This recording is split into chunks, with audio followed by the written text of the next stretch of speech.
All right, everyone, the billionaire establishmentarian coup unfortunately continues as Joe Biden's DOJ is now attempting to get all of the U.S. attorneys that were ever appointed by Trump to resign, except for two. I think one is Durham and will be a special counsel, and then the other one is, I don't know, someone overseeing, I think, oddly, the Hunter Biden case. I'm assuming that they figured that that would be a conflict of interest there.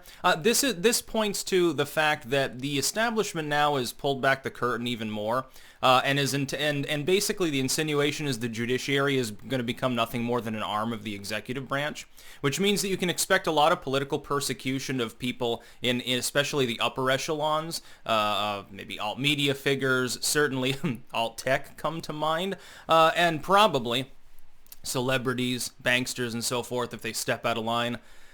People who are involved in economics who have the wrong economic beliefs, they're not Keynesians or Marxists. They keep some of them around as a sort of joke, the pink-haired types. Also, first and foremost, there will be a pinned comment if you're watching on YouTube with links to 4 other video hosting sites that I use that don't abuse me algorithmically, to Rumble, Odyssey, BitChute, and Dailymotion, so you can check those out. I make BitChute exclusives, by the way, every day. Soon, however, I will be doing alt-tech exclusives on all of those sites, probably 2 a day.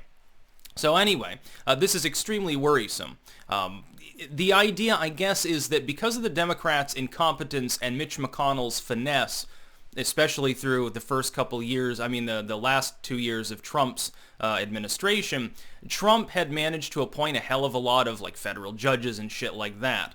There were a lot of appointments that were essentially left open by the Obama admin outgoing in the last 4 years. As a result, a lot of the judiciary right now is Trump appointed.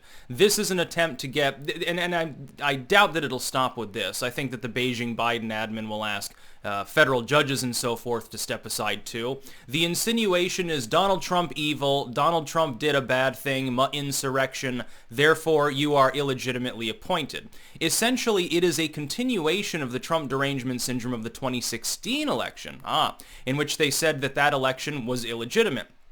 Essentially, well, Russia influenced the election. He's nothing more than a Putin pawn. Well, we know that's not true. It's funny how you're allowed to note that that happened supposedly on YouTube. You're not allowed to say it about the 2020 election, honk honk. There is a reason for that. And this is an attempt to purge remnant influence that Trump may have.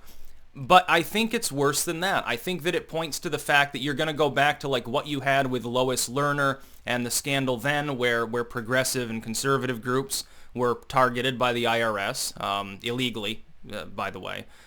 You had the AP spying scandal, of course, where the surveillance apparatus was literally weaponized to go after critics of the Obama administration. You've had situations like this before where government, when the establishment, really, not a partisan party, persecutes people that are not allied to their movement, generally speaking.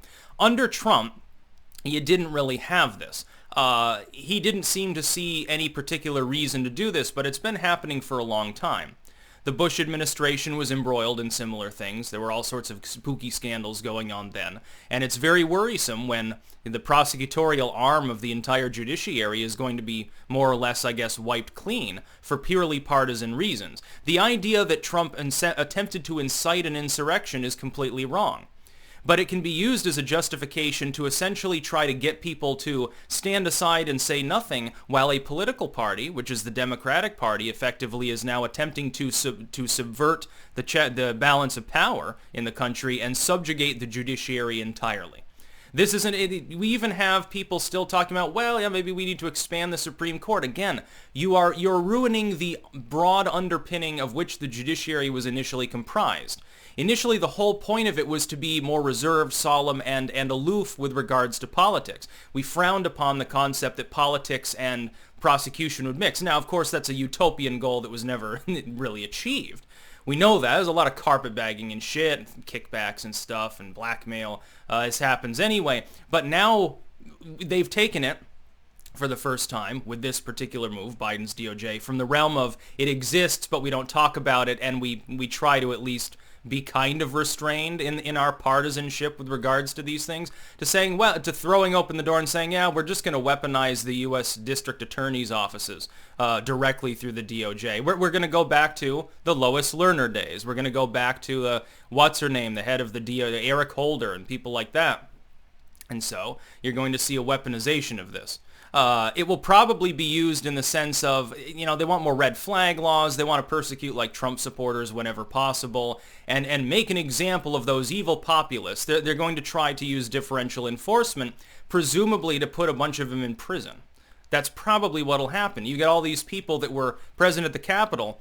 You have people who do not appear to have physically entered the building or guilty of, at most, trespass, which is a fairly common crime, with terrorism charges against them.